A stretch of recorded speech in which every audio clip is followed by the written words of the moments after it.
Hello everyone, this is Miss Unitix, the one and only Unicorn. For today's video mga ka-Unitix, andito po kami sa mall upang mag-grocery. Actually mga ka-Unitix, dito po talaga kami madalas mag-grocery. Gawa ng kumpleto kasi dito sa SM. At the same time po mga ka-Unitix, malapit lang to sa amin. Minsan nga po mga ka-Unitix, nilalakad lang namin to papunta dito. Ayan, and may kanya-kanya kaming basket for today. Ito yung sa Diyosawa ko, siya yung naka-in-charge sa mga grocery, ganyan. And ako naman po mga ka-Unitix, ako naman yung naka-in-charge sa mga gulay or mga uulamin namin. Kasi po mga ka-Unitix,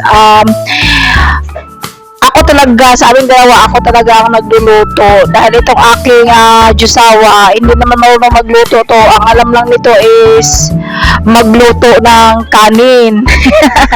Anyway mga ka-Unitix, so aking Diyosawa, minsan nagluluto siya ng hotdog, sunog pa, pero syempre na-appreciate ko naman yun dahil syempre pinaglutuan ka. Masaya naman pag paglulutuan ka ng iyong partner. So ayun na nga po mga ka-Unitix, marami pa kaming bibilhin, so hanggang dito na lang po ang aking vlog. Bye bye, I love you all, maraming salamat sa mga nanonood.